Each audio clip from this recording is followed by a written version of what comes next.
the 54th annual. Shalom, Israel. And when I mean Israel, I'm talking about the Black, Hispanic, and Native Indians. The Lord's 54th annual Passover is going down again this year, sundown, April 1st at 500 South Salisbury Street in Raleigh, North Carolina at the Downtown Conventional Center. It's got enough room for all of us. The Lord's 54th annual Passover. Last year, brothers and sisters showed up from all over the world, rocking ancient garments and glorious apparel in order to serve the Most High in Christ. Now, it's that time again.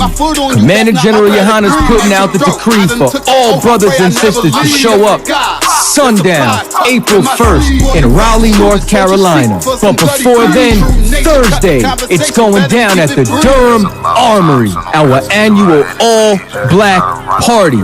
Last year was also the Hebrew Academy graduation dinner. This year, Commander General Yohana got something special for y'all. It is going down. What's happening? A full-blown Hebrew concert featuring Shar, UPK Natazal, Kwarak Ice. This is not something you want to miss. Join us at the Sheridan in Raleigh, the hotel right downtown. It's at 421 South Salisbury. The Passover is right up the block at the Convention Center, literally within walking distance. Make sure you pull up. Make sure that you do your due diligence because rooms are going fast and they are limited this weekend. You understand? We have months in advance of preparation. Do not wait till the last minute to get your room. The Lord's 54th annual Passover, Saturday, April 1st in Raleigh, North Carolina. Join us there. It's about time, sending curses to them enemies.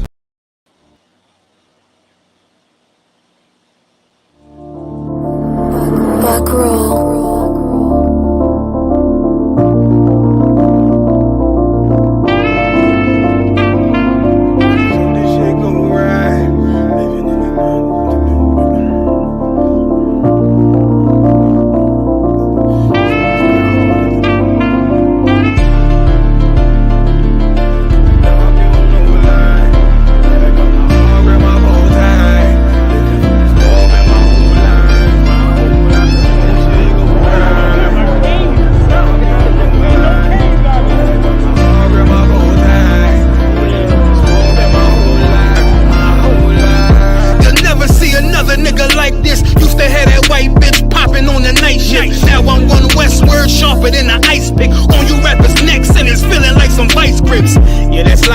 Send my bro a kite quick. Ties of war, we ain't forget about you. Keep your light lit. Rappers can't see, most of them scared to witness. Go and close your eyes, there's one right here for the trenches. Bad bitches, natural hair or extensions. Hood niggas that'll probably grip like some dentures. Brothers on them fences, 23 and 1 out.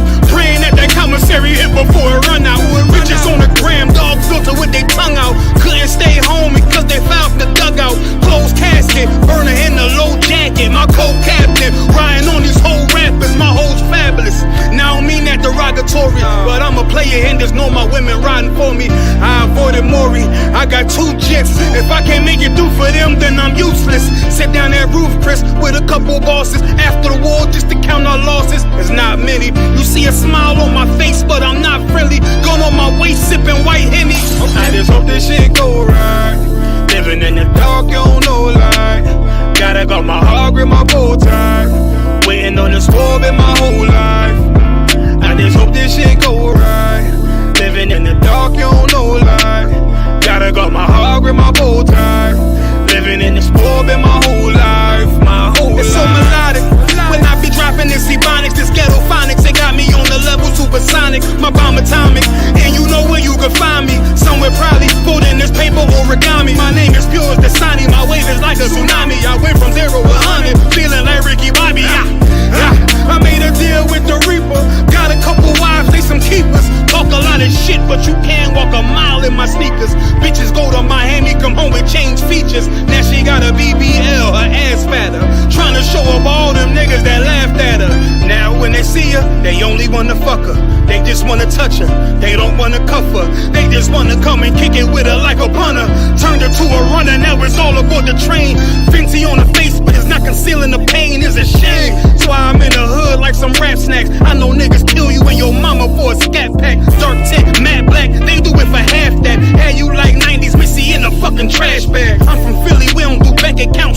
cash app. I spit a verse and I just watch the time slow. This that God flow, this that shit that rappers die for. This that uncut Tahoe Wall straight from Pablo Escobar. I be at the bar like Moscato. They think it's effort, but no, this that block work. Make the countermeasures, take pleasures, making an op hurt. Light is in the sky, cause every verse is a concert. My mind work at speed y'all can't fathom. Listen to the words of a champion. It can't. The streets need another anthem. I just hope this shit go right. Living in the dark, you don't know light. Gotta got my heart with my bow tie. Waiting on the squab in my whole life. I just hope this shit go right. Living in the dark, you don't know light. Gotta got my heart with my bow tie. Living in the squab in my whole life. My whole life.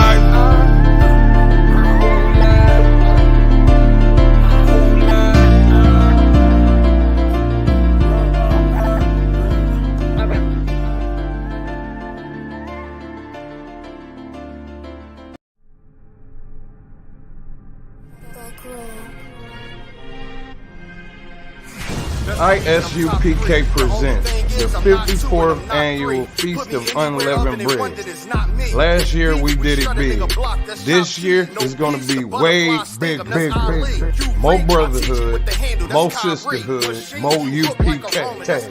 On Sunday, April 2nd, 2023, we're going to be at 421 South Salisbury Street in Raleigh, North Carolina at the Sheraton Raleigh Hotel Ballroom. We're calling all blacks, Hispanics, and Native Indians to come join us. Into your third eye, peephole, line for line, this shit too easy. It's like a free throw. Mastered the game too early. This bitch a cheat code. For more information, call 919-697-8257. Call 919-697-8257.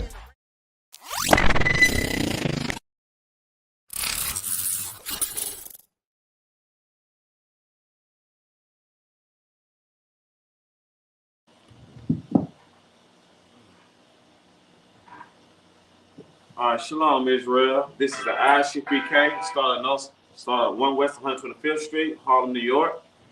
This is Precinct Officer Daraki of the Israelite School of UPK. We've been established and teaching the truth since 1969, and we are not affiliated with nobody, no Christian church, no Muslim mosque, no Egyptology, none of these various Israelite groups or camps or whatever they call themselves. No Scientology, no new wave of thought, no. We're not none of them Christianity Bible thumpers. We're not none of them. I am anti-Christmas, but I still love to smoke weed. We're none of that. We're not affiliated with no lukewarmness. We are strictly the home of the truth, and we stick right to the Bible. It was not of the ISUPK on the Commander Gina Hunt. It's not of the Lord, and it's not of the truth. All right, so today we'll be discussing still a little bit about Christmas because it's still heavy and it still plagues our people, even by being freshly after Christmas. So we will be discussing about the evil spirit of Christmas and how it's witchcraft. I'll be showing today in the scriptures about what a witch looked like. Some of them are drug dealers, but we're mostly going to focus on like the Christmas carols and the music of the Christian church and how like it started to plague black people and why it is that you see so many people is involved with these Christmas carols. Even to like some of your favorite hardcore rappers, why is it that nowadays they're so pacified and non-threatening and so forth and so on about them doing the so-called Christmas spirit of the holidays. Also, we're going to be discussing about like those door deals and how like it's just a way to get money. I have a video I'm gonna play for y'all momentarily. You know, it's just the spirit of like Christmas and Thanksgiving and Black Friday and all these DoorDash deals and the big sales. I'm also gonna go into and read a couple articles about how it felt for slaves during the New Year. Esau's so-called New Year. Because we all know that New Year, according to the Bible, and New Year's in the spring. And even the Babylonians knew that. The New Year's resolution, which I'm going to bring out later on, that comes from the Babylonians. And then so forth. And Julius Caesar changed it. And then he changed the months so forth and so on. But today we're going to get into all of that. But we're mostly going to focus on the spirit behind Christmas and New Year's. Also, I'm going to get into the depths. You know what I'm saying? Like the depths of our people and how much we like to celebrate this this so-called holiday, and how much it plays us. We did Christmas and New Year's. Those are two holidays that are within 6 to 7 days apart. You know, some people like start on the eve and so forth and so on. But they're pretty much essentially like a week apart, and it's all about big business for America. And it was big business for the slave owners, and it's big business for those people who want to do business in America. So I don't know if y'all missed last week. I do a little small recap of last week. I really broke down the origin of Christmas and how it related to Nimrod, and I also broke down like the reason why people light up their houses, or they put wreaths on the door. About those scriptures in Isaiah, the 57th chapter. So Christmas, it has been plaguing black people for a little while now, but over here in America, it's really been detrimental to our people because we never got any benefit, we never got any rest when we partake into this type of lifestyle, when we partake into the ways of our oppressors. So without further ado, we're gonna get into like how it is that our people fall so hard for like these Christmas carols. You know, get into that jolly spirit, and you're singing all those Christmas songs and you're singing all these church songs. I'm going to show you what witchcraft looks like. Well, it's not something spooky. It's not like people like to watch those TV shows like The Witcher. You know what I'm saying? You take a potion and you got some long creepy nails. It's not Hollywood. It's none of that stuff. It's very soft looking. It's very non-threatening. It's very easy going. And in the scriptures, I'm going to show you how someone had someone to pray on us to make us the way we are today. And then still today, they still pray on us to fall into this spirit of Christmas and New Year's with songs.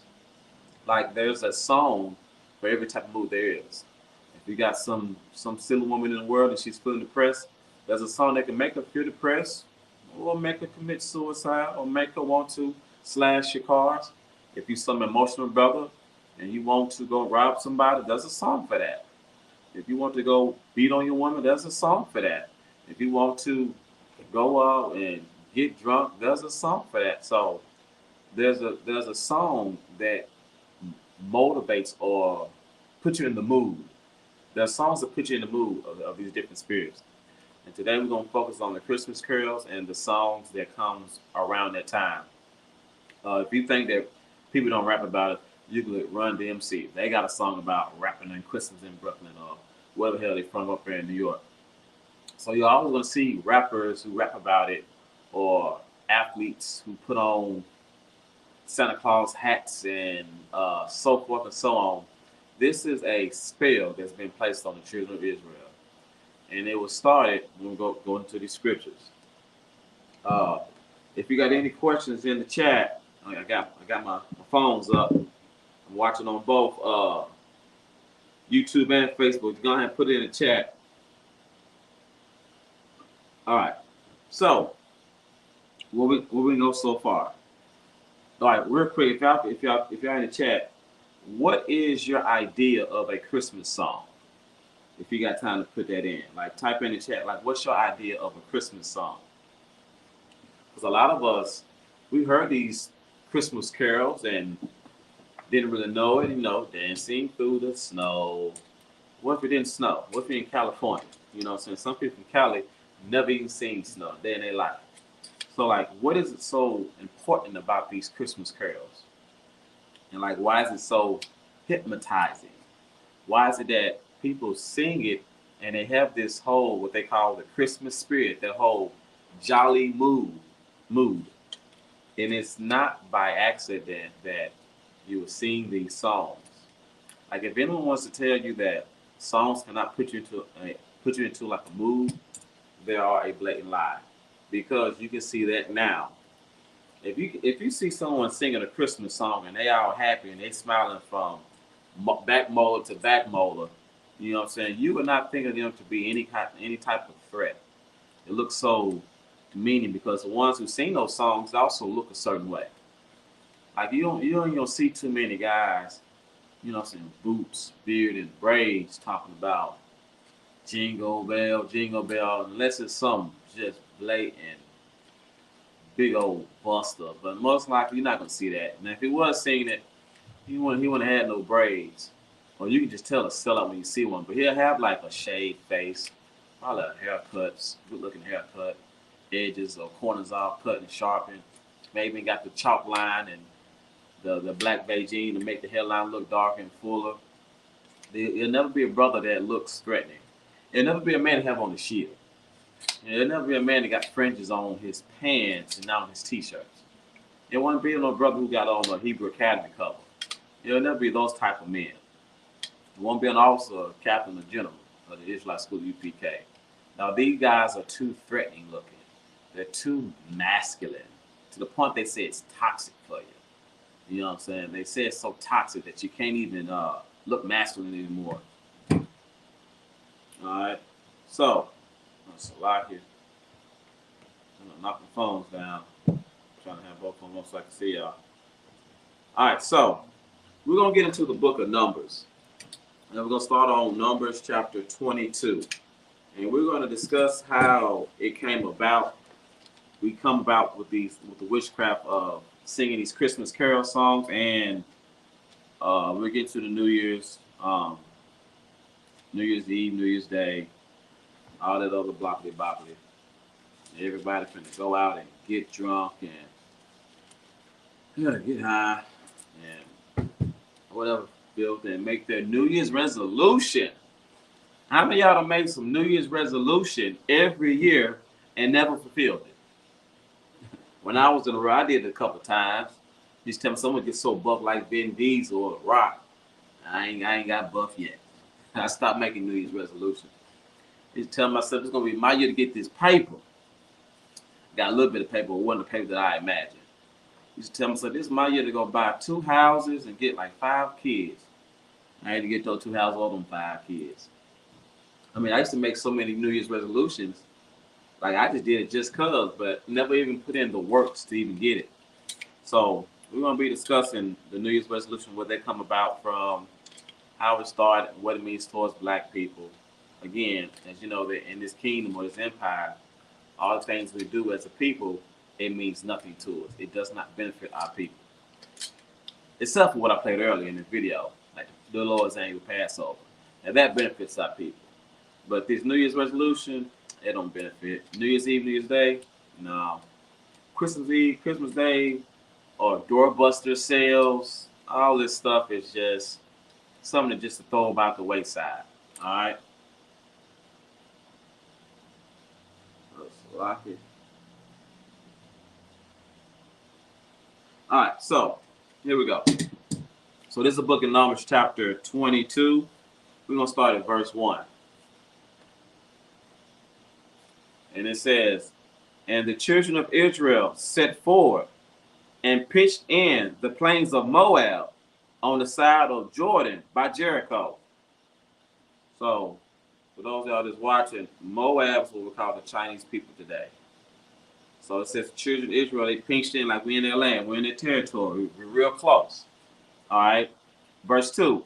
And Balak, the son of Zippor, so all the Israel had done to the Amorites. So just a heathen that observed what we did to the Amorites, you know, watching. Verse 3. And Moab was sore afraid. Like, now look at that. It says, and Moab was sore afraid of the people. So just look at it like this. Moab today, back then, he was afraid. What would make Moab so afraid of the children of Israel? Like, the Chinese people was afraid of us. Today, they're not. Today, they take our women, like they come in our communities, they plant their Chinese store, their Kim's hair store, and Wong's Lee Nails, what the hell their nail shops is called. They'll place their business inside the Black community then they'll throw our sisters right out on the street. And don't no brother go there to defend that sister. Now they're not afraid of us. But you know, back then, oh, they were so afraid. Like they saw us and they was just petrified. Like they didn't know what to do. You understand? But today, they're not afraid. Even though we outnumber them in our communities, in our neighborhoods. Over here, we outnumber Moab. But they're not afraid of us anymore.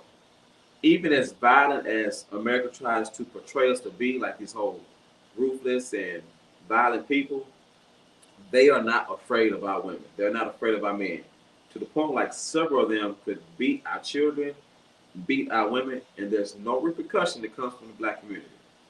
Now, I'm not saying to go out and go bust Moab upside the head, go shoot Moab, or none of that stuff like that. But what I'm saying is, there was no brother that could say, that was there to say, hey, take your hands off this sister. It wasn't going to be me going to have to deal with. There's nobody that was there that could say, hey, take your hand off this child. As a matter of fact, to hell with your store, to hell with Kim's weaving nails, to hell with won't choose won't, and that dog y'all be serving, to hell with all that orange chicken, burger chicken, and shrimp fried rice. Definitely hell with the shrimp fried rice. And I don't know what black people so infatuated with shrimp fried rice. But there was nobody to say, you know what, the hell with Moab. I'm going to go shop at Laquita's.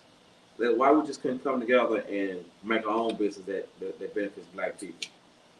But the point was, nobody was there to defend our sisters. So therefore, now Moab is just arrogant. He come in the hood and he slap Keisha and throw her around out the stove.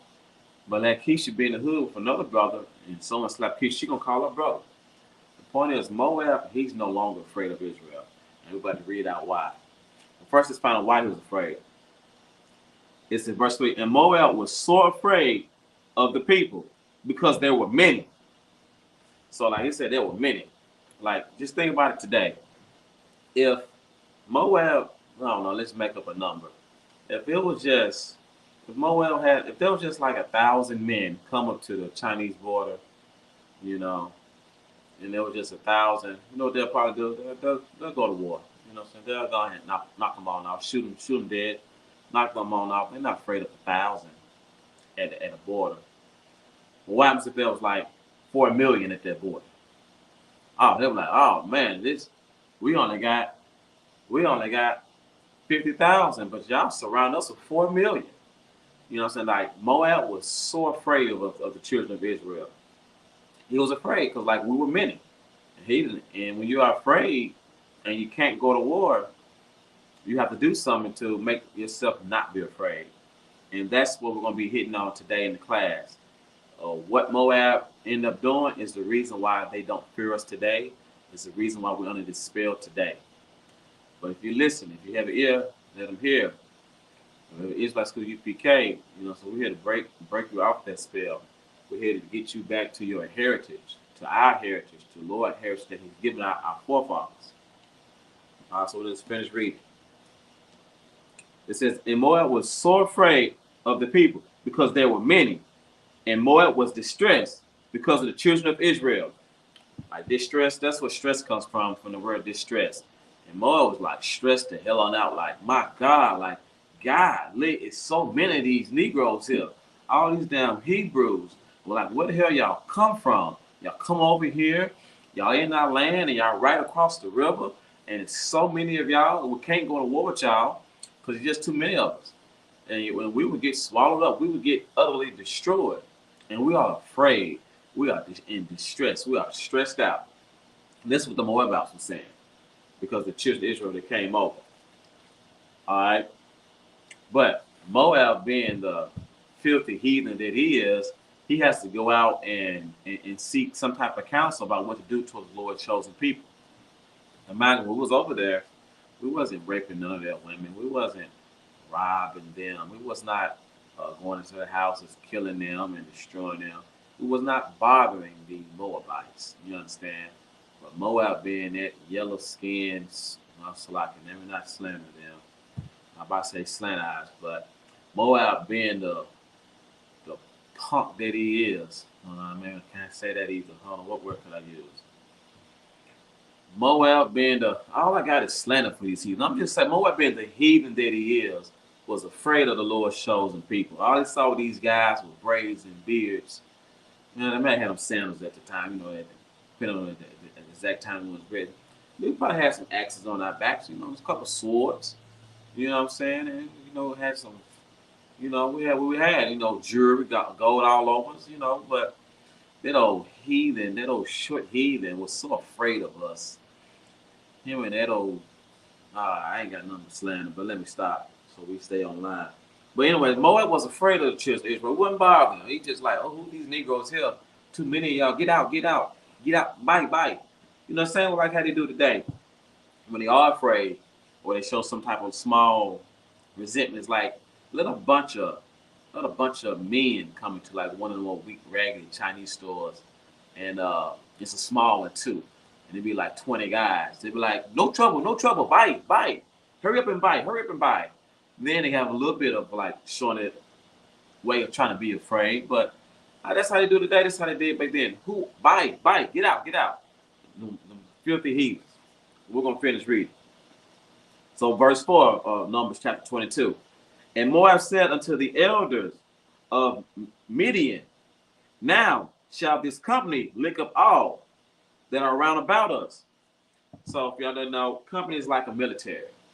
You know, lick up like, you know, take all the oxes and, you know, get all the good resources. And, you know, he's like, man, these Hebrews here, like, they're going to take all the good cattle. They're going to take all the good grass, and they're going to get all the good resources and get the good parts of the land and build and flourish and thrive. Moab didn't like that. He's like, man, he had to go pray. Or it said unto the Midians, now shall this company lick up all that are round about us, as the ox lick up the grass of the field. So, for those y'all don't know, this is what Moab was saying to Midian. You know, it says like an ox lick up all the grass. Y'all don't know, if you got like a herd of ox and they lick up all the grass, they eat up all the grass. They leave nothing behind. And this is what Moab felt like the children of Israel was going to do to them. It felt like we're just going to take everything from them and leave them with nothing. Like we're some kind of filthy heathen like our oppressors are. You know what I'm saying? Like he felt like we was Esau or something. Like we are not those type of people where like we just destroy, eat up, and consume everything like a wild locust and devour everything. But that's how Moab felt about us then, and that's how they feel about us still to this day. But Moab, being the filthy heathen that he is, went and prayed to Midian, and that's what he said. Like, man, this company, like this military, they're going to eat up everything all around us. They're going to consume everything. They're greedy. You know what I'm saying? And saying all kind of stuff, all kind of slander. All right? And it says, now shall this company lick up all that are round about us, as the ox lick up the grass of the field. And Balak, the son of Zippor, was king of the Moabites at that time. So now, you know, they said to the king, like, hey, we got to do something. You know, you got to do something. Get these Negroes up out of here. All right, so verse 5. He sent messengers, therefore, unto Balaam, the son of Beor, to Petra, which is by the river of the land of the children of his people, to call him, saying, behold, there is a people come out of Egypt. Behold, they cover the face of the earth, and they abide over against me. So now Moab went over there telling his king to go send out a message like, hey man, these people over here, they came out of Egypt and they over here by the wayside, like they got their face covered, they doing it, they leave them. They stick to themselves, but like they gonna leave us with nothing though. Like they got so many people. They are many. We are weak. They are many.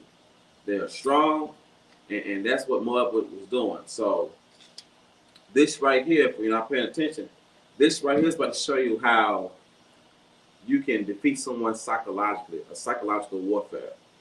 Like if there's someone who are greater than you in numbers, how can you defeat them if you don't have the numbers to beat them? If y'all think I got the answer to that, put it in the chat. How can you defeat someone if the numbers are far superior than yours.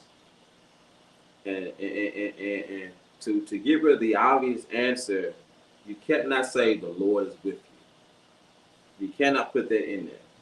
We have to think a little bit outside. We're gonna think outside the Most High for a second. Just think about like the art of war.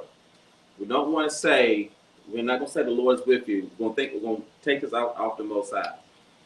In the art of war, how can you defeat someone if their numbers are greater? Strategy. Yeah, that's a good one. A strategy, that's an excellent one. With strategy, you still need men. But with strategy, it comes a point where like you still have to attack with strategy. But like sometimes strategy can give you like an advantage over like a certain platoon, but at some point that strategy may fail if you don't have the numbers. Like let's say for example, if you got 10,000 men in your ranks, and you're going against an army that has like 40,000 or 50,000 men, there's a strategy that you can take that can knock that 50,000 into half. But in the process of that, you might still lose 5,000. So you might knock that 50,000 into 25,000, but now they got 25,000 and you got 5,000. But strategy can take you only so far.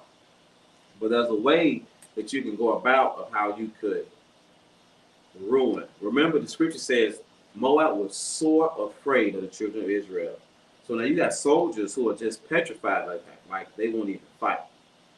All right, but we're gonna keep reading. But that's a good answer though. Strategy is a good one.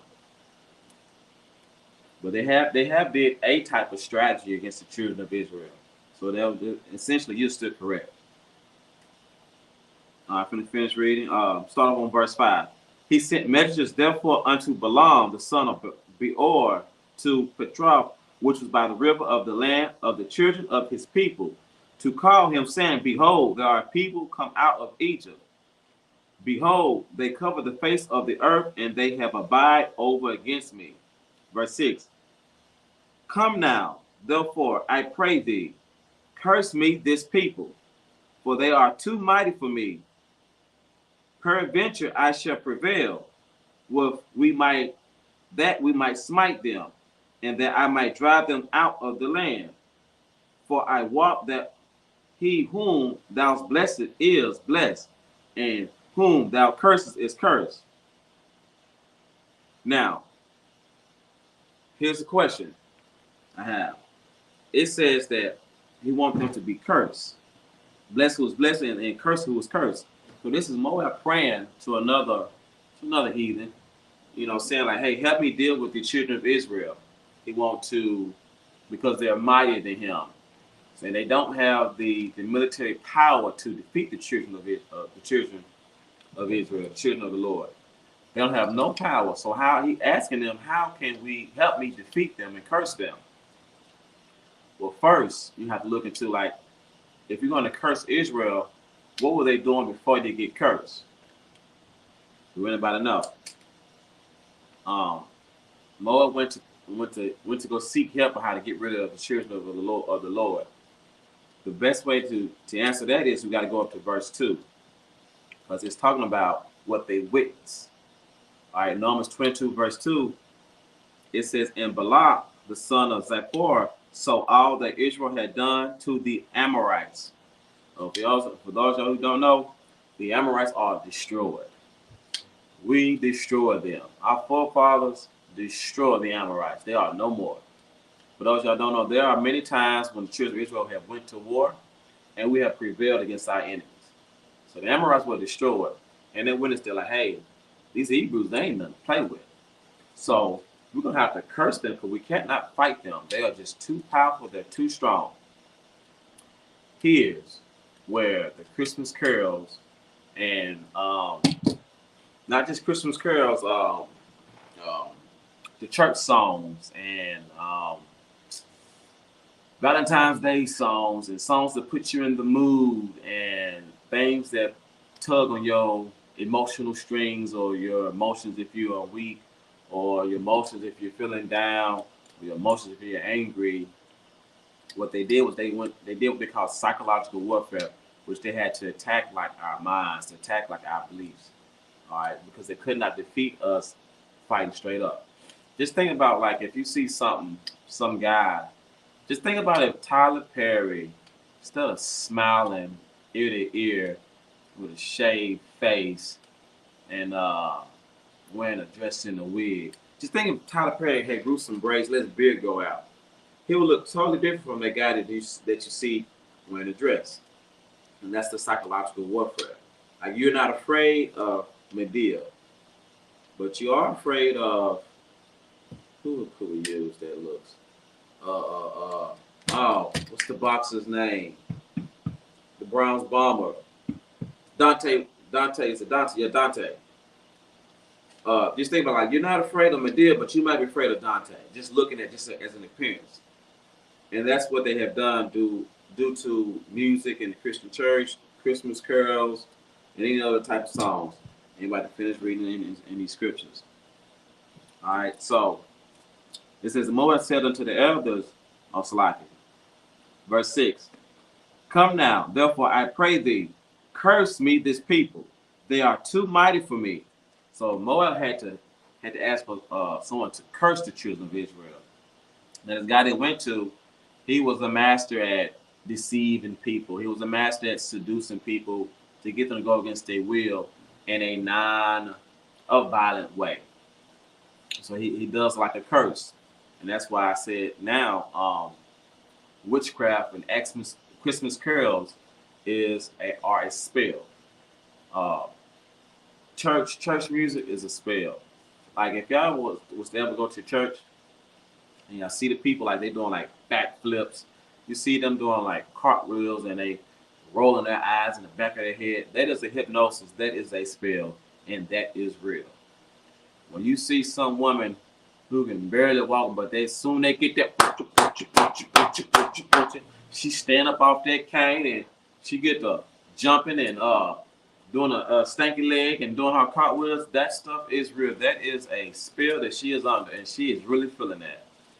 When they get under that and they get what they call praying in tongues, that don't nobody know what language they're speaking, not even the Most High, they don't know what that blah blah blah blah blah blah, and all that other mumbo jumbo. Don't nobody know what that is, but they truly believe that they are truly under a spell. And that is a real hypnosis, and that is a spell. That is witchcraft. What they do is they're going to find someone to make you non-threatening looking. If someone's mightier than you and they'll just beat the hell out of because you will just lose, what could you do to make sure that they don't fight? You're going to make them non-threatening. You got to seduce them. You have to put them underneath the spell. You have to curse them to make them not be so as threatening, i.e. Medea, i.e. Kirk Franklin. There are men that's going to come up and make things not be so threatening. And these are what real witchcraft looks like. These are what real magicians look like. And yes, drug dealers are a form of witchcraft, and they got like the potions. But for this class, we're not talking about the drug dealers. We're going to talk about the ones who seduce you in the non-violent manner. All right? So we're talking about the Christian pastor with the church choir. We're talking about, like Kirk Franklin and Medea. We'll focus on those two. All right, so if you look at it, Kirk Franklin come along, and what does Kirk Franklin do? He sings you a good song. He start wearing those pointy shoes with a suit and tie outside of a job. A lot of us get jobs. A lot of time to tell like put on a suit and tie, get some nice shoes, cut off your beard, get a haircut. But there is a place that tells you to do that outside that job, and they want you to look like this every Sunday, and that is the church. That's why you see like so many people, so many pastors. I can't remember the last time I seen a pastor with braids, or his hair, or a full beard. You know, especially a black pastor. Majority of them got like smooth face, smooth head, suit tie wearing, and they play good music. They give you a good concert. That is a spell, and that is what's happening in the book of Numbers. I might skip down for time's sake, but if you read all throughout Numbers, what you're gonna get into later on in just a few moments, that man that Moab went up to Balaam, he was this is what he was known for. He was known for like seducing. He was known for like scheming.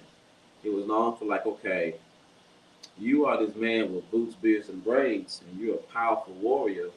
I could make you into a deal. I could give you this song to play and let you sing and feel good. Then you become non-threatening, and then next thing you know, I get what I want. I got what I was destined for. So forth and so on. All right. Let's go ahead and read verse 7. So, Salakia. I thought I had to sneeze. But in 6, they wanted to curse the children of Israel. So before they was cursed, you got to find out what they was cursing. You know what I'm saying? That in order to curse them, you have to like wish something on somebody or for something to be taken away, or to be took away. And the spirit that Israel had and the vibe that we had, they did not like that at all. You understand? For like we wasn't nothing to play with. It says in verse 2, we wiped out the Amorites, like we utterly destroyed them, and we were many. And Moab wanted no problems. Oh, I love for that day to come back to us. When these other nations here come and we in rulership, now they're gonna be righteous and rejoice. But when Christ come back and he done destroyed the earth's military and the few of us, the chosen few of us that gets to go out and hunt, the remnants of the ones who survived the big boom, or for us to take care of, rather. Man, they're going to fear us. They're going to be so afraid. And there ain't going to be nobody they can pray to. It won't be nobody who they can go and get to curse us. Like this right here in Numbers, this will never happen to the children of Israel again once Christ come back to establish his throne. Let's just say they tried to plot it. We're going to probably come out somewhere teleporting like, oh, so you thought you're going to get this fool to come curse us. Come on. Teleport with us. We're going to take you to trial. Trial will be done that day. And I pray the penalties off with his head. Yeah, you're dead in the hour. But the point is, there won't be no more cursing the Lord's chosen people. It won't be no more scheming and making our men weak. It won't be no more of them putting our people under a spell. All right? So, I'm going to keep going. So, verse 7. And the elders of Moab and the elders of Midian departed with the reward of divination in their hand. And they came unto Balaam and spake unto him the words of Balak. And he said unto them, Lodge here this night, I will bring you words again, as the Lord shall speak unto me. And the princes of Moab abode with Balaam. And God came unto, verse 9, and God came unto Balaam and said, what men are these with thee? And Balaam said unto God, Balak the son of Zippor, the king of Moab, has sent unto me, saying, behold, there is a people come out of Egypt, which covereth the face of the earth. Come now, curse me them. Peradventure I shall be able to overcome them and drive them out. Verse 12, and God said unto Balaam, thou shalt not go with them. Thou shalt not curse the people, for they are blessed. All right, verse 13, and Balaam rose up in the morning and said unto the princes of Balak, get ye into your land, for the Lord refuseth to give me leave to go with you. Verse 14, and the princes of Moab rose up, and they went unto Balak and said, Balaam refuses to come with us. And verse 15, and Balak sent yet again princes more and more honorable than they. So basically, Balak, he had like a dream. He kept on dreaming like, yeah, I'm going to curse these people. I'm going to take away some things. I'm going to send them a curse and I'm going to destroy them. And the Lord was like, hold up. You trying to curse my people? No, they blessed, homie. You can't touch these. Not these. No, don't touch them. In those dreams, like it bothered Balak. Like he could not They cannot dream of a good way to how to curse them. The Lord's like, nah, don't touch these people. All right. So this is what happened. So they dreamed, they schemed, they went and prayed for a man to curse the children of Israel to get them up out their land. And the land probably wasn't good looking no way. We probably won't be that long no way. Probably just over there just to kill some time. Who knows? Or destroying one of our enemies. But here's where it gets down to the nitty gritty. Verse 16. And here's where like people like Jay-Z feel at. People like Tyler Perry and all these other actors who plays these songs or look so non-threatening.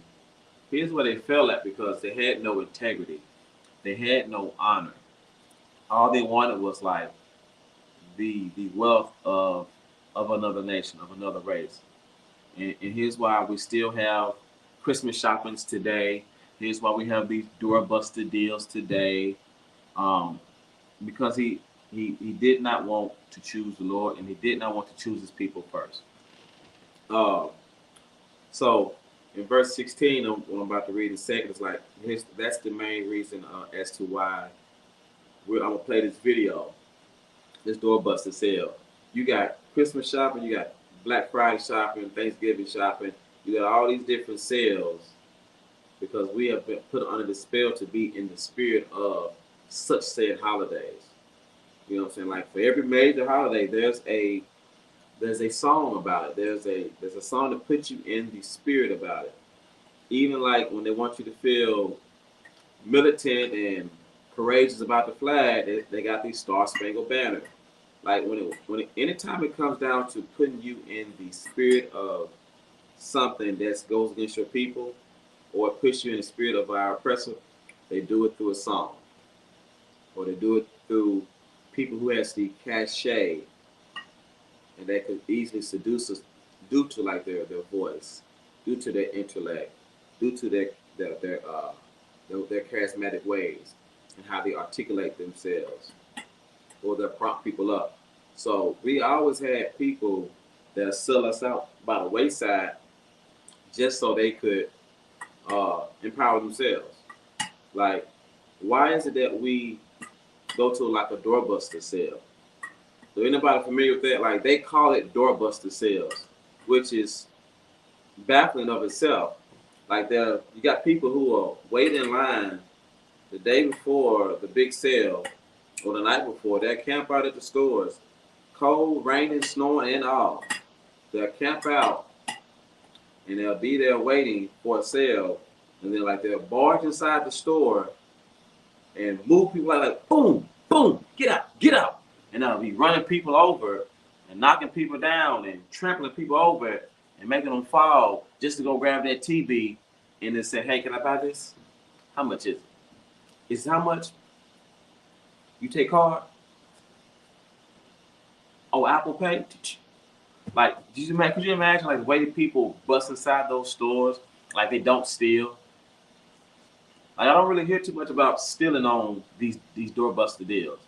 I do hear about there's a big sale, people camping outside, they barge in, people get trampled over and they fall to the floor, and next thing you know, they're purchasing, they get in line and they're so nice to the cashier person sometimes. How much is it? Like you done hit some lady upside the head, you done smack the kid with the buggy cart, knock the kid over just to go grab that teddy bear or some laptop in the back, who knows? Whatever else they buy on these doorbuster deals. Which I got to beat them about to play in just a second. So they do all this nonsense just to go out and buy this product. Like they don't really steal. Like it is interesting enough that now I'm not telling nobody to steal, but my point is you break inside of a place to go buy something. If you broke in there, why not just run out? Like I see people break in these stores, like they literally knock the door down. Like I don't know why it's called doorbuster deals, but no pun intended. Like they really do bust down those doors, and they go in and they shop and they take things, and it's whatever the hell is they want. Like they take everything. Have any of y'all been a part of like those doorbuster deals? Like it is mind-boggling. I remember one time I went to like a Black Friday sale. I got there kind of late, so I didn't have to wait in line that long. I probably waited outside for like a ticket. Maybe I'll get about 20, 25 minutes. You know, that was at capacity inside the store. I was able to get in there, and I was in college, so I bought myself like a little TV, a little boom box, and I think I bought myself a red lamp, a lamp with a red light that set the mood, and that was it, and a black light too. But my point is, prior to that, they was camping. I see camping gear outside. I'm like, is it that serious of a deal to buy a TV on December 27th versus, November 27th? I mean, is it that serious to buy that deal on November 28th? Is it that serious about this? Or why you couldn't wait till Monday, on Cyber Monday? Or is it that big of a deal to go to this doorbuster deal for Christmas shopping? Because they have Christmas sales. Oh, yes, they do. And people come in and they run up to everything. They want to buy everything. They want to. Oh God, Lord, they don't steal. You don't hear that much about it. But they buy up and they knock over everything. Like they are so vicious just to get to this sale. As a matter of fact, let me play the video for y'all right now. Forgive me, I don't have my video shared, but I do have a video.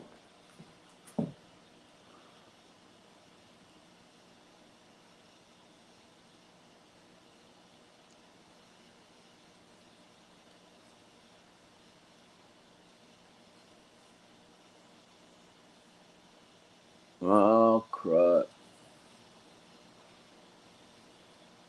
All right, Salaki. All right, so I got this video, and like this, so this is what like people really, really go through just to be a part of this doorbuster deal, this doorbuster sale, blah, blah, blah, blah, blah, blah, blah. Like, it's nothing. Like, so this is what people go through. And could you imagine like having to live through this? So I'm gonna play this video. All right, that's them. That's the co-workers. Look at them. Oh, Salaki. Can y'all see that? That's them trying to hold it. Look at them running through. Hold on, I'm gonna wind it. Oh, Salaki. Golly.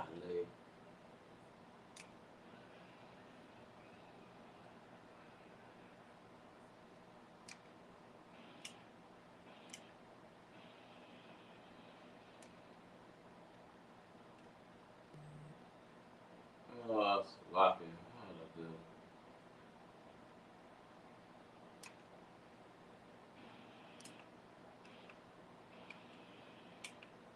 So as you can see right here, there's these co-workers, and they got it like they're standing in front of the damn door. And this is a door buster deal.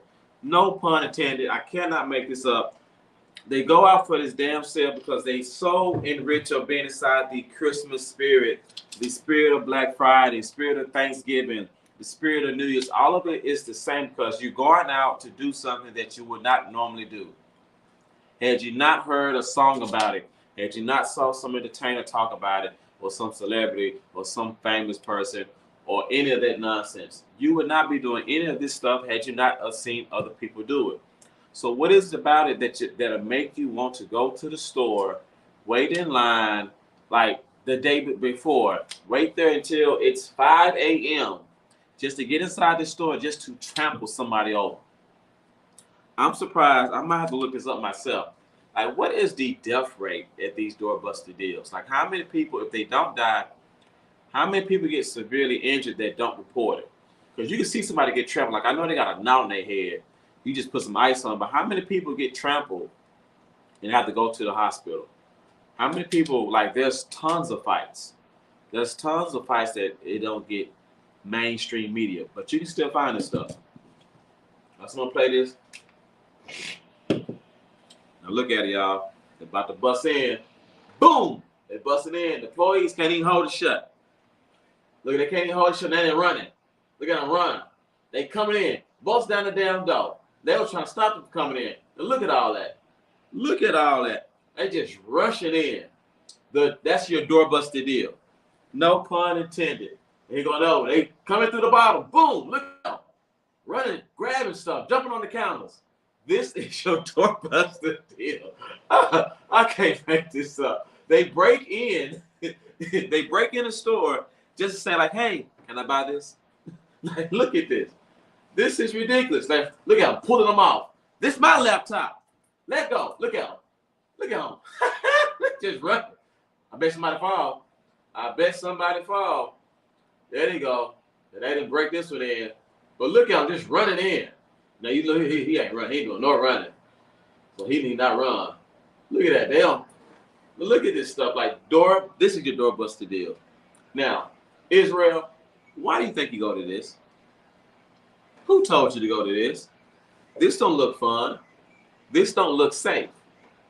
You know, they put it in some song about some sale. They put it inside that nice little Christmas carol about Macy's, the doorbuster deals, and they got the nicely Jingle Bell songs playing.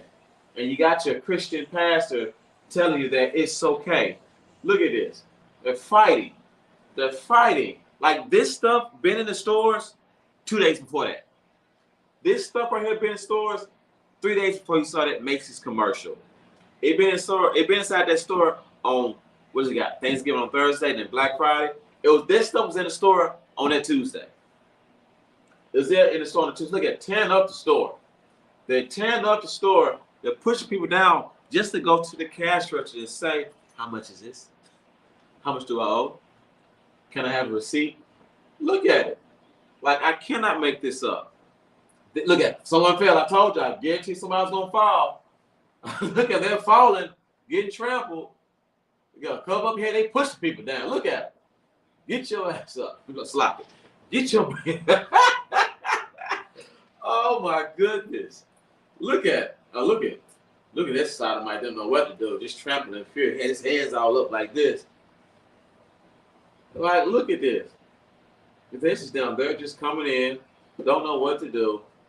And nobody watches them like how Chinese people watch us. Like how you come in the store and you just watching them say, "Hey, who is this? What can I get you?" Like this is your bust down deals. This is what goes on when you under that spell of let's follow this Black Friday sale, follow this Thanksgiving sale, follow this Christmas sale. Come to this place at this time. Now, there's nothing wrong when you purchase items that are on sale. Don't get it wrong or misconstrued. I'm not saying that. But what I'm saying is, when you inside the spirit, why are you going to this sale, to these sales? There's a reason for that. And I might have to click on this one too.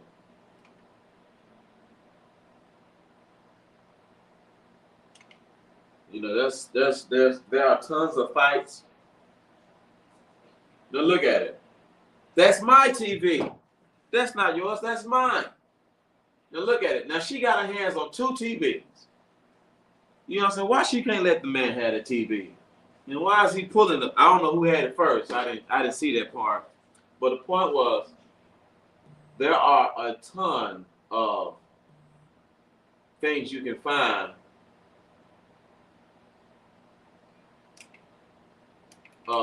doorbuster deals is what I had looked up. And you can find a bevy of them. All these Black Friday moments of people fighting. Like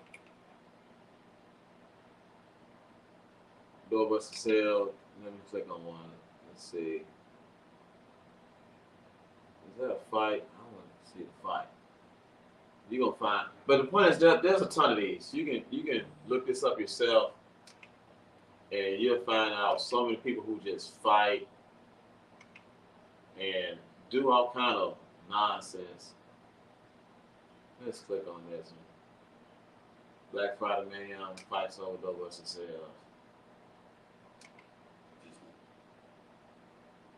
As I'm at this video play, I start talking. And look at that, friends. And like, you can't even fit through these doors. to find a fight. That's 12. I don't see that one. Maybe it's this one I had earlier. But the point is, you're going to see all these fights.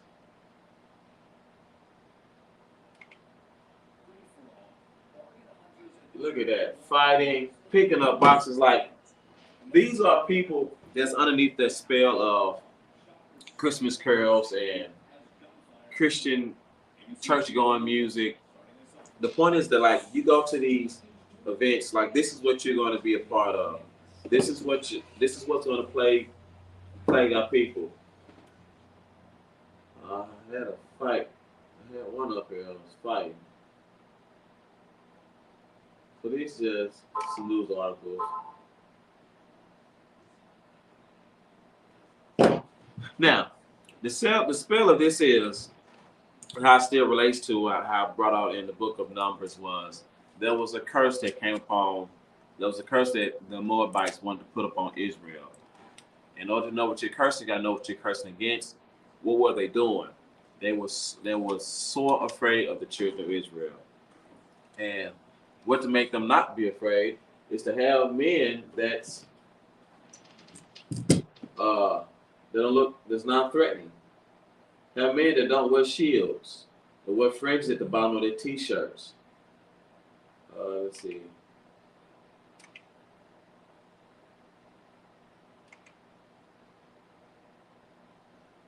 Oh, so supposed to be T.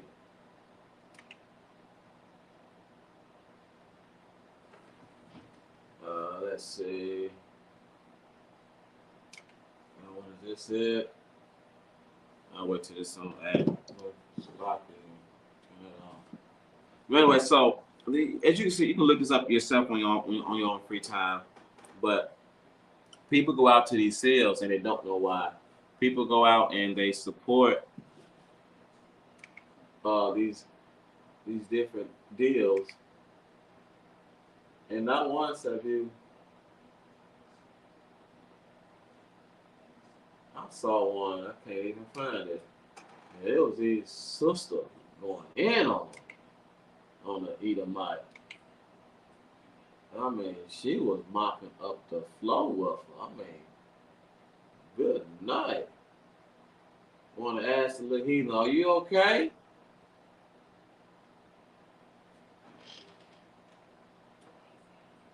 But yeah, I saw one. It was. But yeah, you get the point. These are your doorbell deals, and I didn't make this name up. I didn't come up with this.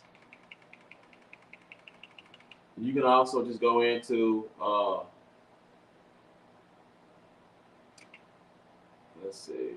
You go to your doorbell deals. You can go into all your bras. Like, it don't even. And what trips me out is like how the news are trying to portray like it's just black people. No, it's Esau and fighting just as much as not more than anybody.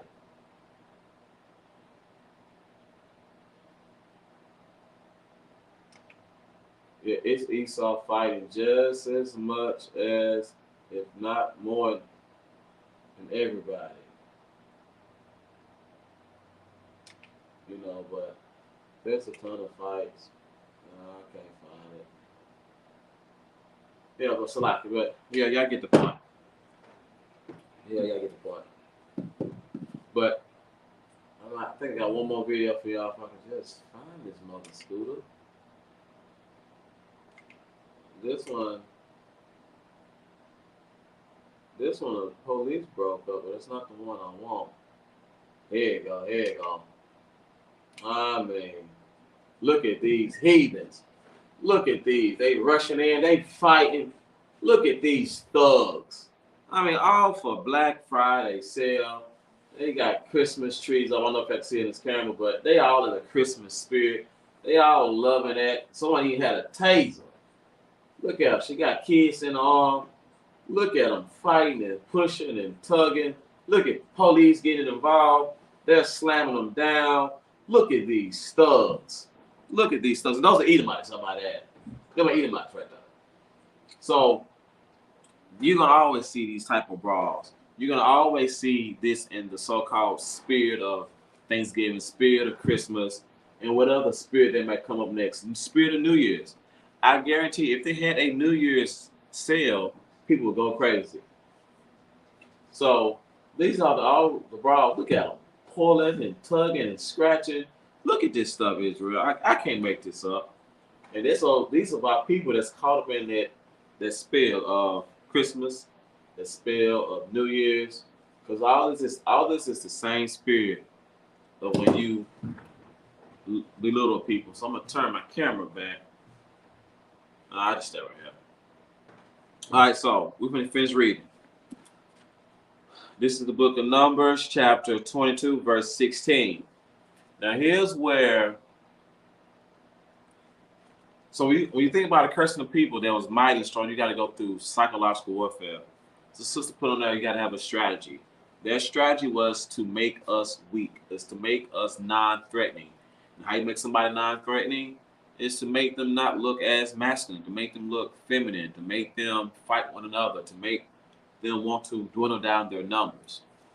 So therefore, you come up with like songs that put you in the mood. You come up with like sales that'll make people purchase an item that they could have got 2 or 3 days before. They'll come up with they'll find like the savvy people that will coerce us into falling into such said traps. That's what we're about to read right now in the book of Numbers, chapter 22, verse 16. And they came to Balaam and said to him, Thus said Balak, the son of Zippor, let nothing, I pray thee, hinder thee from coming unto me. Verse 17, for I will promote thee unto great honor. And here's where the Jay-Z's of the world went wrong, the Tyler Perry's of the world went wrong, because they got promoted unto great honor. Here's what they did not have the integrity of for a man that's in the world, Colin Kaepernick. They didn't have the integrity of him. They didn't have the integrity to speak against something. You know, so they said, the hell with that great honor, or you being promoted. Like, us being promoted, we've heard this so many times. Like, you do this, I promote you to get this. You sell your soul, you rat somebody out, or you tell us where to find this, or you sing this song, I promote you. Kirk Franklin, you keep your head shaved and your face shaved, and you sing good in the church, I promote you. Jay-Z, you come undo what Colin Kaepernick did with the NFL, I promote you. Kanye West, you come speak about the Khazarian Empire, the Jewish man being all the music executives and taking all the riches. You know, so you speak about that, they won't promote you, they'll take away from you. But when Ice Cube does it, he has to denounce Kanye West and he get promoted. He can keep his big three. And you were one of the first ones to talk about the Jewish man. I remember lyrics on that No Vaseline. Get rid of that devil real simple. Put a bullet in his temple. That's what you said. So I remember the songs that you had. I remember the lyrics to those songs on that No Vaseline by Ice Cube. The point was like he wanted to stay getting promoted. He wanted that great honor. So anytime like those men should have had integrity, like Jay-Z should have stood with Colin Kaepernick, Tyler Perry, if you want to get promoted, you put on that dress. Yeah, your script is funny, but we think it'd be so much funnier if you wear this dress. You too, Kevin Hart. You too, Dwayne The Rock Johnson. You too, however many, so many. The long list of comedians and actors that wore dresses. Martin Lawrence, Will Smith. Like, it is a long list of our actors putting on a dress because they want to get promoted. And this is what that Moab, that heathen said to this man, I will promote thee with great honor. But how many people have integrity to say, to hell with that? How many people say to that, like with the Christian pastor, T.D. Jakes, you go out and tell people God is all love and you say that toxic men shouldn't exist and you promote women masculinity over men, they'll promote you. They'll make you worth $100 million. Give you all your riches. Like, these are what they promise the weaker versions of us, the ones who chose riches, who chose the oppressive ways over their own people. This is what they offer them, and this is what they got. All right. and they chose to get promoted, and they chose the riches of our oppressors. All right. Verse 17. I reread verse 17. Numbers chapter 22, verse 17. For I will promote thee unto great honor, and I will do whatsoever thou sayest unto me. Come, therefore, I pray thee, curse me this people. Like, he is beggars, man. Hey, man, come curse these Hebrews. Like, they still in my land. They still in there. They too damn strong. And I'm afraid of these men with braids, boots, and shields on. And they're so damn masculine, and they're taller, and they're bigger. And their voice is deep. And they when they speak to me, they have to look down to me because I'm so shorter. I ain't gonna slander the Moabs, but y'all get the point. There's some Chinese people. They're afraid of us. You know, we 6'2" and they 5'4". They don't wanna. They gotta look up to us. They eyesight with our women. Some of women are short. Some of women got taller. But the point is, yeah, like they're small, and they feared us. All right. Verse 18. And Balaam answered and said unto the servants of Balak, if Balak will give me his house full of silver and gold. And he said, you know what? Tell your king of the Moabites, give me his house and fill it up with all the silver and gold you can possibly fit inside of that house. That's what he said to him. If you want me to come out there and curse these people, give me your house. Give me your house and fill it with silver and gold. Now, because remember, the scripture before that, it just said that I will promote you and give you great honor. Some of our entertainers have chose to get promoted over the destruction of our people. You understand? So that's what he said. He says, give me his house full of silver and gold. I cannot go beyond the word of the Lord my God to do less or more. That's what he told him. Like, I can't portray the Most High. And that's what Jay-Z should have had. That's what Tyler Perry should have had. That's what Ice Cube should have had. Kevin Hart, The Rock, Chris Rock, all these entertainers, Martin Lawrence, Will Smith, all these entertainers who wore a dress, all these entertainers who chose to get rich and not benefit their people, all these entertainers who chose to speak against the Lord's chosen people. Like, they chose to get rich. They chose to get promoted. Like, they did not say, you know what, I ain't gonna go against the Lord's chosen people. No, that's my God. I can't go against my God. You understand? So this is what happens. They had the Christian pastor say, you know what, I done sung and danced and hoopla hoopla hoopla. I'm gonna grow my facial hair out. I'm gonna wear some braids. I'm gonna wear my afro. I'm gonna tell the people that Jesus is not white. I'm gonna tell the people not to vote for this politician, not to sell our people down by the wayside. And this is all because of that spell that they've been under.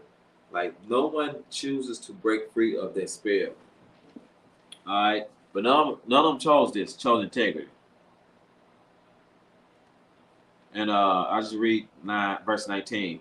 Now therefore I pray you, tarry ye also here this night, that I may know that the Lord will say unto me more.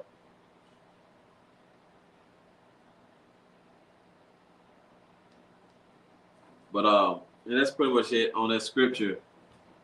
All right, so in order to make the Lord's chosen people weak, you gotta curse them. You gotta do psychological warfare when you don't have the numbers to defeat our people.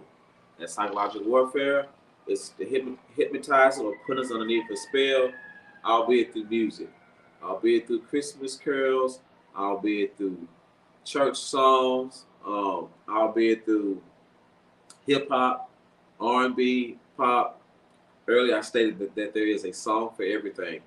And there literally is. If you want to go rob somebody, I know a perfect song.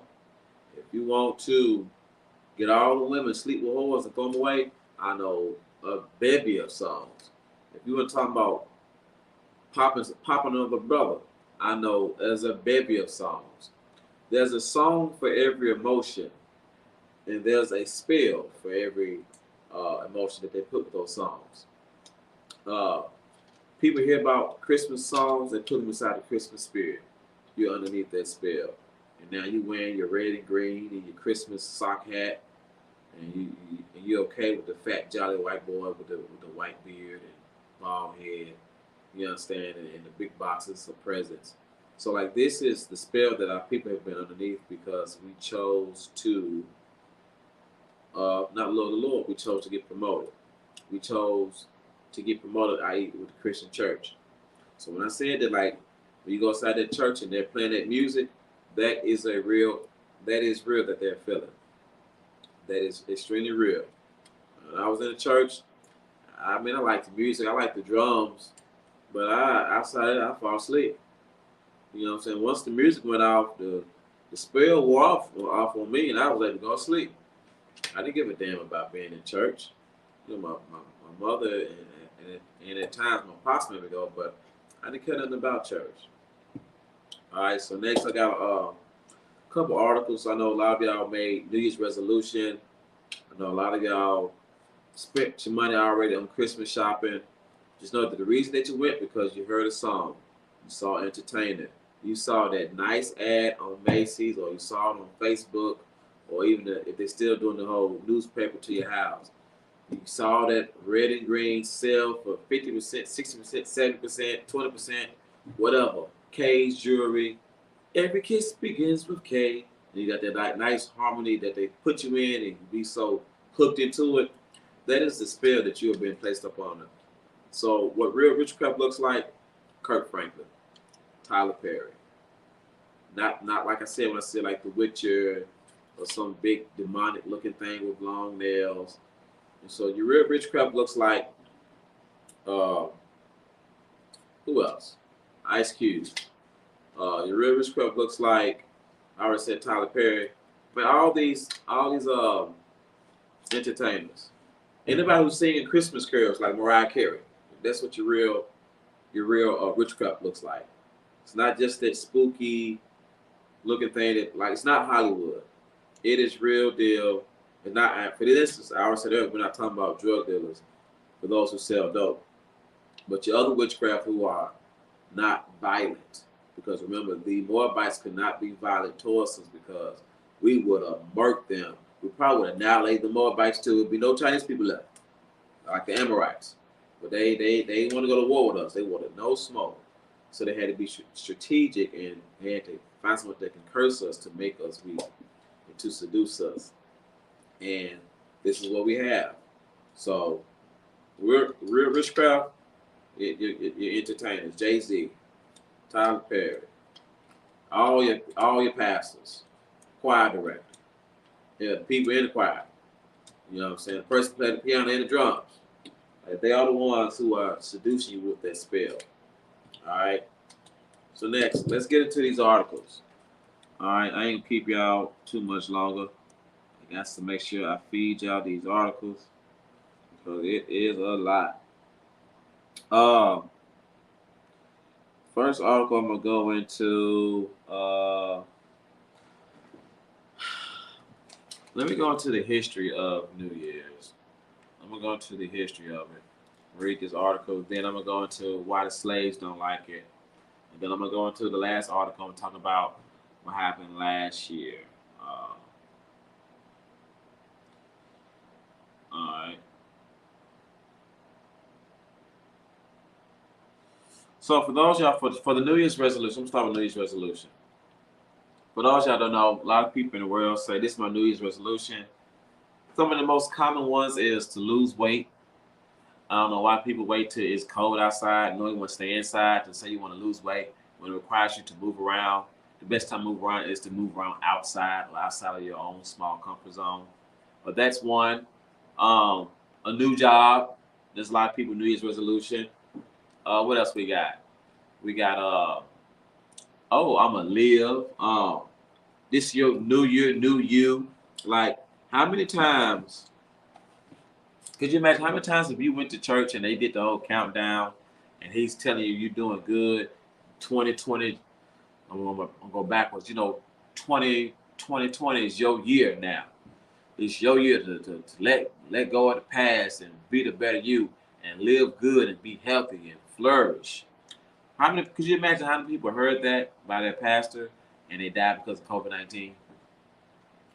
And if so, that means that their pastor just lied to them, making some silly New Year's resolution that's still in the dead of the year. Like why would you if you got health issues or you just want to lose weight for whatever reasons, if you been obese, I'm pretty sure you was obese. If you're obese and you make a New Year's resolution in January, I'm pretty sure you was obese in July. You could have just started right there in July. But now you want to eat and eat and eat and eat and eat and then say, hey, January 1st is going to be my year. I'm going to start to lose weight. And what happens? January 1st comes, you still ain't lost no weight. Or they say it's my year to get a job and get a new job and all X, Y, and Z. When you could have been possibly in school or learning some trade or building up your resume to find that job now, like versus trying to wait till January 1st. So the New Year's resolution is just a big hoax, a load of baloney that makes people get together and wish they're gonna do good. That's all it is. You're do-gooder wishes. That's all it is. I wish I'm gonna do something because in my right mind, I ain't gonna do that crap. Nobody, how many people, I'm about to look at the polls on it, like how many people, I think I saw one, but I ain't checked the sources to see if it was accurate or not, but we could just do it amongst ourselves based on our family members or friends in the world. How many of them has made a New Year's resolution? Who's lucky? And never completed. It's a lot. We have a lot of people who's made New Year's resolution and never even complete the New Year's resolution. So, hell, you've even done it. If you're in the truth, you probably even done it when you was in the world. Make a New Year's resolution, but don't even fulfill it. All right, so we're about to get into this. All right, so first we're going to start with New Year's resolution. And here's the article I'm about to read. All right. The ancient Babylonians are said to have been the first people to make New Year's resolution. Some 4,000 years ago, or a little longer, they were also the first to hold recorded celebrations in honor of the New Year. Though for them, the New Year did not begin in January, but in mid-March, when the crops were planted during a massive 12-day religious festival known as Akitu. The Babylonians crowned a new king or reaffirmed their loyalty to the reigning king. They also made promises to the gods to pay their debts and return any object they had borrowed. These promises could be considered for the forerunners of the New Year's resolution. If the Babylonians kept their word, their pagan gods will bestow favor on them for the coming year. If not, they will fall out of the God's favor and place no one wanted to be. Also, that's how with the Babylonians. I'm kind of like condensing everything for the sake of the class. All right, so next I'm about to get into the January 1st of the new year. The Babylonians did it in spring, when it was the actual new year. But here we got Julius Caesar for January 1st. All right. A similar practice occurred in ancient Rome after reformed Emperor Julius Caesar tinkered with the calendar and established January 1st as the beginning of the new year, circa 46 BC, named for Janus, the two-faced god whose spirit inhabited doorways and arches. January had a special significance for the Romans, believing that Janus symbolically looked backwards into the previous year and ahead to the future. The Romans offered sacrifices to the deity and made promises of good conduct for the upcoming year. So that's in a nutshell about January 1st with Julius Caesar. Also, there's some other stuff he did with the type of calendar that they had. They had to add, in order to catch up to the sun, had to add like 90 days. December was really the 10th month. December was really the 10th month. They had to add like 90 days. I'm skipping forward, but the point was that I just read the Babylonians are recorded doing first of them celebrating their god in the spring. Then Julius Caesar come and changed to January 1st, and for the god of Janus because of it looked forward from the previous year and they look ahead to the new year. So that's what we get January 1st. So for those y'all don't know, New Year's resolution comes from the Babylonians. And then the January 1st comes from Julius Caesar and the Roman goddess Janu, of looking backwards and looking forward. So if you're going to tell somebody Happy New Year's, you're talking about in a nutshell, the Babylonian gods and the Janu's god. I haven't said the damn name. Looking backwards, looking forwards. And this is something that we just got to get past, Israel. Like, if you don't give a damn about some Janu's god, like, why even partake into it? You know, common sense will tell you that the new year is not in the winter where everything is still dead. It has not rose up again. Like, we even go for Israel, for Hebrews, we go right to Genesis about the Passover. And it tells us that Passover all comes in spring, which is our new year. So we've been told a bevy of times of what a new year is for us. All right. But I have another article that I'm about to read about the January 1st. And it is about our forefathers.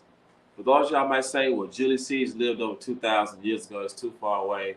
And the Babylonians like 4,000 years ago. That's too far away. Well, how about some recent, like 200 years away? How about what our great-grandparents and great-great-grandparents, you know what I'm saying? 4 or 5 generations from our grandmothers.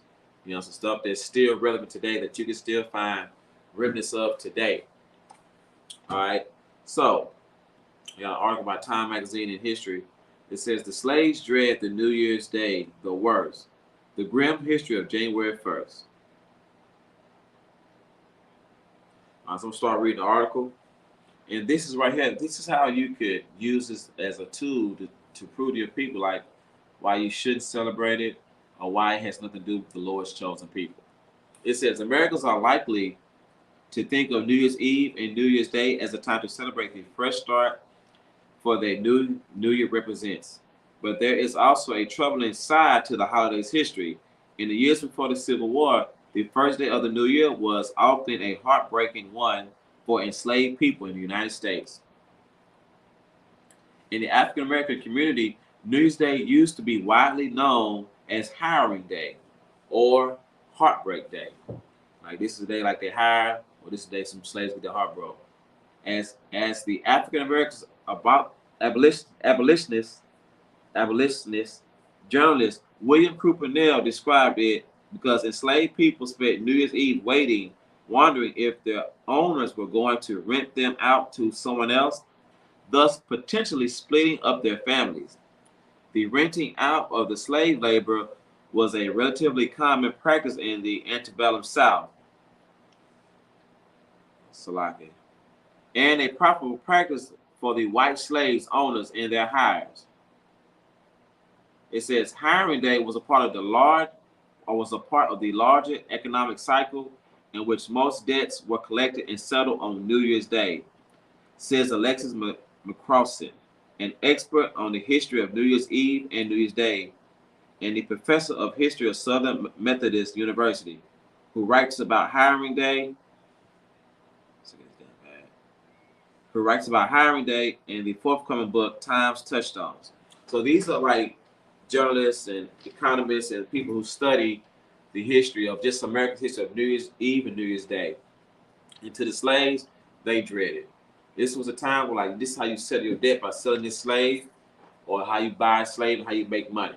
I'm going to hire this slave, I'm going to sell this slave. And for our ancestors, like, this is how a father and a mother get separated from their children. This is how brothers and sisters get separated from their parents. You understand? And shipped out and go somewhere else. So for our people, we dreaded New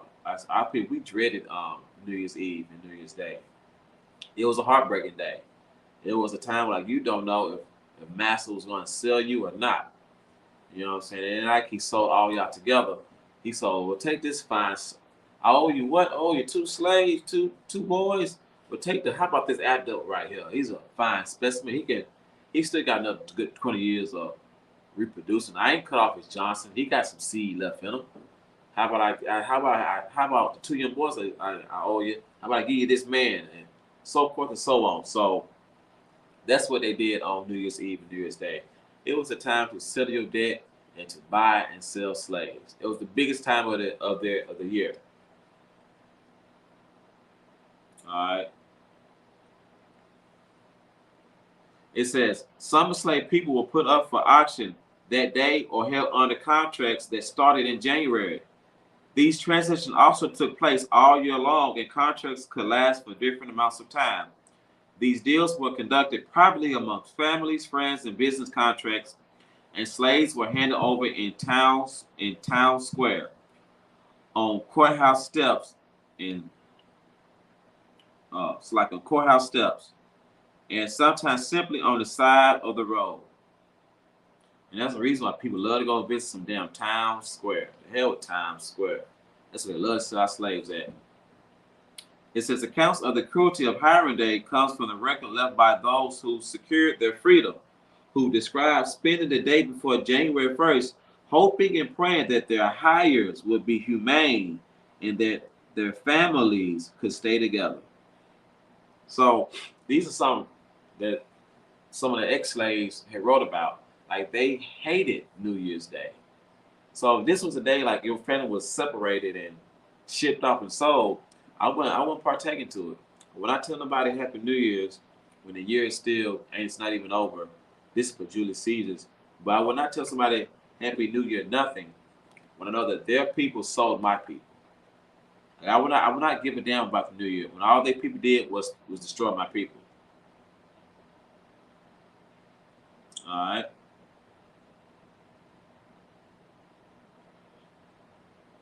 It says, of all the days of the year, the slaves dread New Year's Day the worst of any.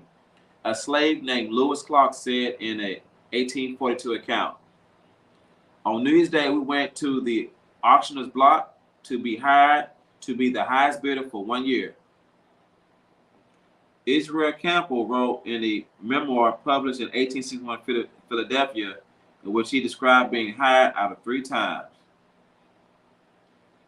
That's what was saying comes from what you do on New Year's Day. You'll be doing all the rest of the year. Former slaves known as Sister Harrison said in the interview in 1937. It says Harriet Jacobs wrote particularly details accounts in the Slaves New Year's Day chapter of her 1861 autobiography incidents. Hiring day at the South took place on the 1st of January. On the 2nd, the slaves were expected to go to their new masters, she wrote. She observed slave owners and farmers renting out their human chattel for extra income during the period between the cotton and the corn harvest and the next planting season. From Christmas to New Year's Eve, families would wait anxiously.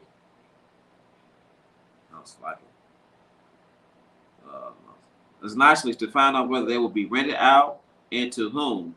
On New Year's Day, at the appointed hour, in the grounds of the throne, with men and women, children waiting, like criminals, to hear their doom pronounced.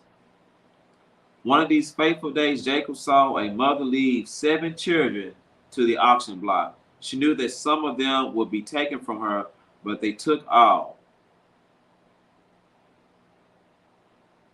All right. Salaki. It says, well, they took all. Salaki. The slave trader who took all the children wouldn't tell her where he was taking them because it depended on where he could get the highest price. Jacob says she never forget the mother crying out, "Gone, all gone. Why don't God kill me?"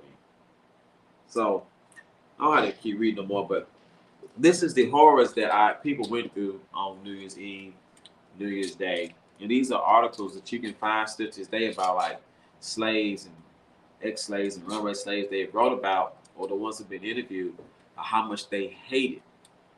Their hatred towards January 1st. Like, they didn't give a damn about that because that meant destruction for the Lord's chosen people. That meant that you're going to be separated. And this last article I'm about to read, this is for those of our people who forgot what happened last year when people want to party on a New Year's party. This is my last one I'm going to bring out, then I'm going to let y'all go, Israel. So this is an article that happened last year, or early this year, rather. Well, last year still, but come to the new year.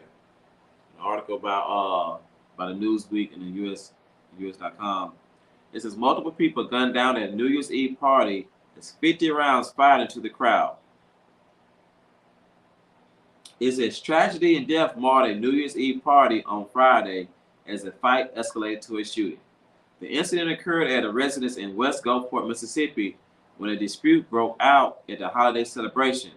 The Sun Herald reported, as the tension increased, multiple attendees opened fire into the gathered crowd, and the Gulfport Police Department was called at the scene at approximately 11:58 p.m., according to the local paper. 7 partygoers were ultimately struck by the bullets during the chaos. Harrison County Coroner Brian Switzerland told the Sun Herald that 3 died from injuries, and then listed like name Corey, Cedric, and DuBois were taken to Gulfport Memorial Hospital where they died from the injuries, while Lewis was taken to Silver Spring Hospital and passed away after he had surgery. One victim reported in a critical condition following the shooting. At the press conference on Saturday, Gulfport Police Chief Chris Rouse said that drugs, alcohol, and assault weapons were involved in the shooting. No, obviously. Wright also said that an estimated 50 rounds was discharged during the incident. When there is a party with alcohol, drugs, and assault rifles present, it is a recipe for disaster, and last night, again, sadly, was proven fatal. So the point I'm bringing this out is that for Israel, what we know about it is that, one, we've been put underneath a spell to go out and celebrate all these holidays. 2, we know that New Year's Day, New Year's Eve is a Babylonian custom. It is a Roman custom. You know, and then there's one is 2, 3 is you're celebrating these pagan gods. The Lord's not going to be with you. Like, you're going to celebrate this holiday and say it's the New Year when it's not the New Year. You're going to celebrate the day. What you're celebrating is the Babylonian God, the Roman God, and then our ancestors being sold away from their families on January 1st, on Heartbreak Day or Harrowing Day. That's what New Year's Day is to slaves. If you ever say it's the New Year and you want to party, you can party any other time of the year.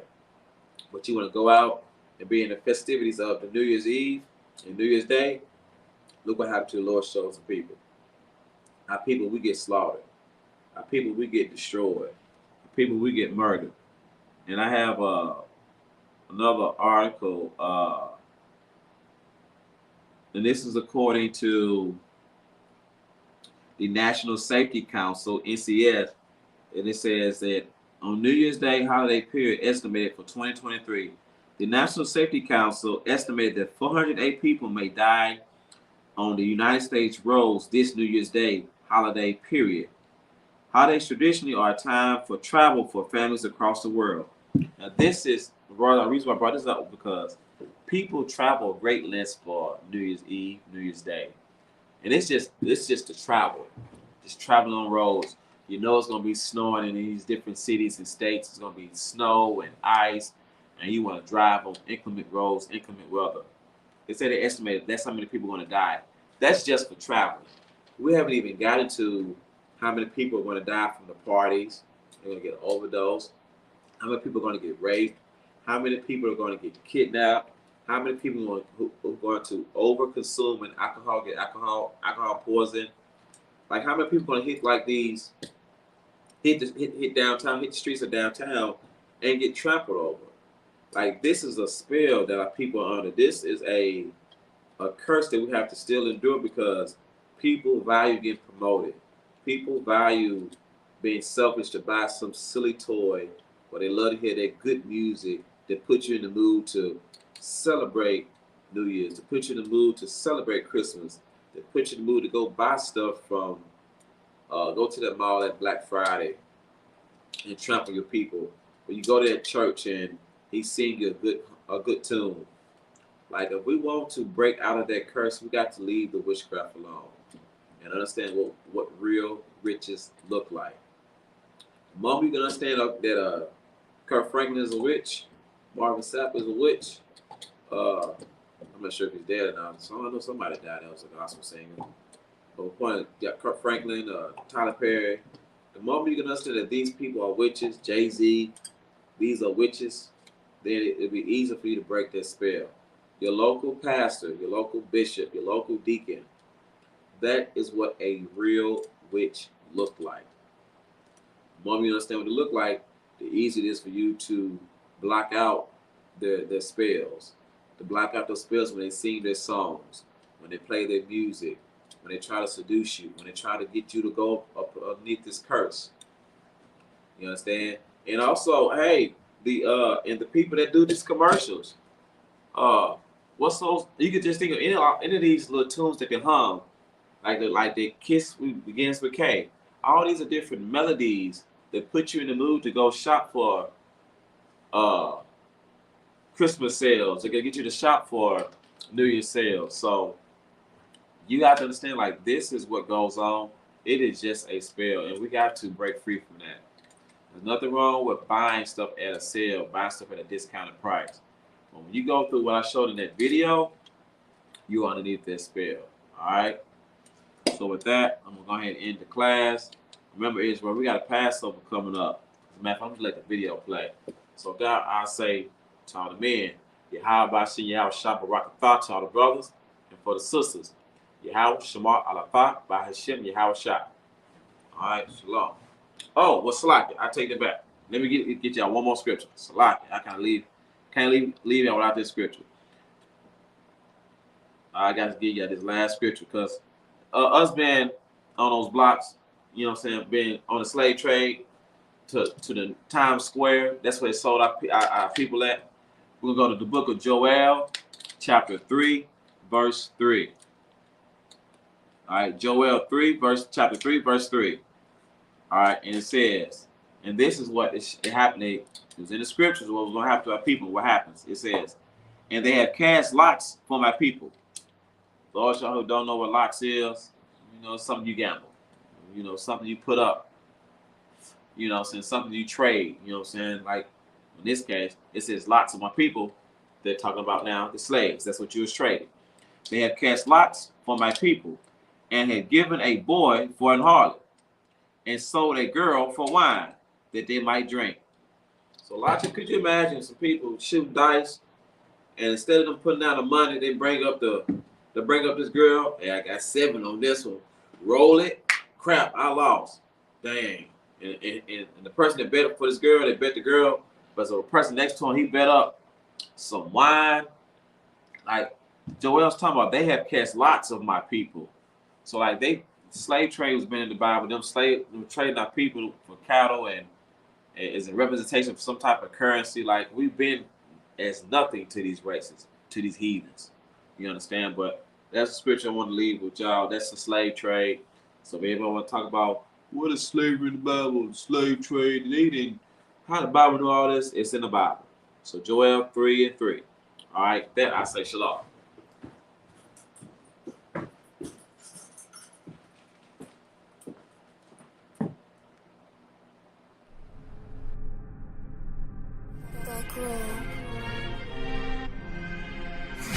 ISUPK presents the 54th annual Feast of Unleavened Bread. Last year we did it big. This year is going to be way big. More brotherhood, more sisterhood, more UPK. On Sunday, April 2nd, 2023, we're going to be at 421 South Salisbury Street in Raleigh, North Carolina at the Sheraton Raleigh Hotel Ballroom. We call it all blacks, Hispanics, and Native Indians to come join us. Your third eye peephole, line for line, this shit too easy. It's like a free throw. Mastered the game too early. This bitch a cheat code. For more information, call 919-697-8257. Call 919-697-8257.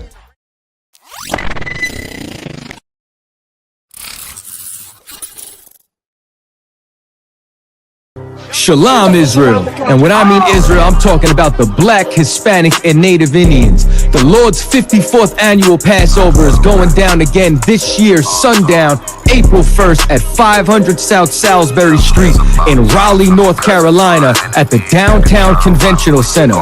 It's got enough room for all of us. The Lord's 54th annual Passover.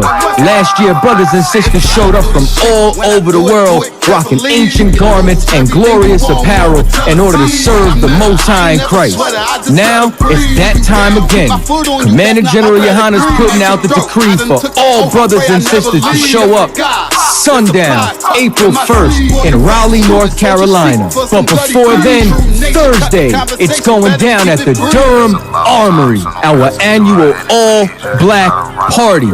Last year was also the Hebrew Academy graduation dinner. This year, Commander General Yohana got something special for y'all. It is going down.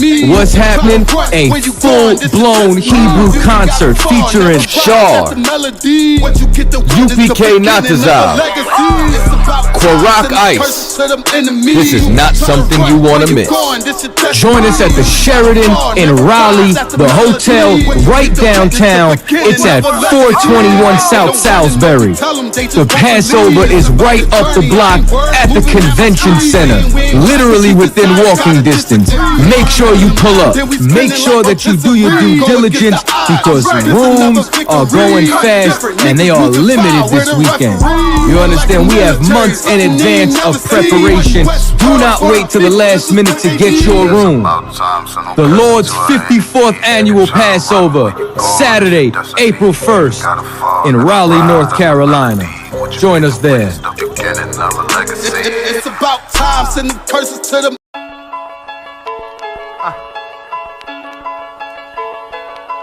When Westworld. Let's get it. Gon' be sure, tell them make sure. If not, we gon' make war. Clips say it hold 20, but I think it could take more.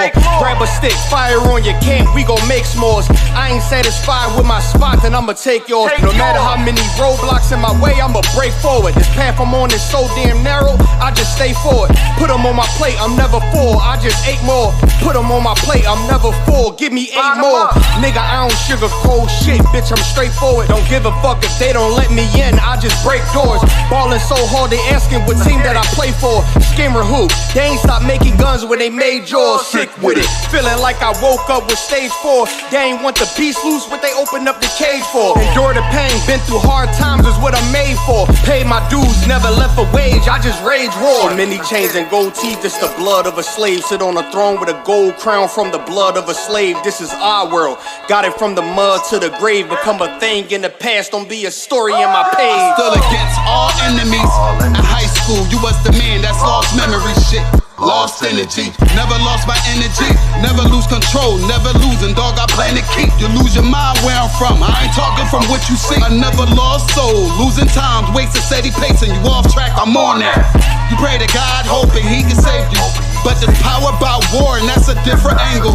This another lost cause, and I'm just adding to the list. They not seeing me for that reason, got a flash on the grip. Nigga, big priest, they gon' judge me by my increase. And I'ma keep stepping in these joys to the increase. Just got off the phone with Jacob, and he said it's time to shine. Certified, blue dot, put it on you, now you verified. One West world, bigger than World War III. Do not sleep, it's not cheap, and it's still top 3. So many chains and gold teeth, it's the blood of a slave. Sit on a throne with a gold crown from the blood of a slave. This is our world, got it from the mud to the grave. Become a thing in the past, don't be a story in my page. Came on boats and then chains, so when I get rich, I'ma grab a boat and 10 chains with 12 ribs from each tribe. And each rib gonna have at least 3 kids, yeah, I'ma have a deep squad.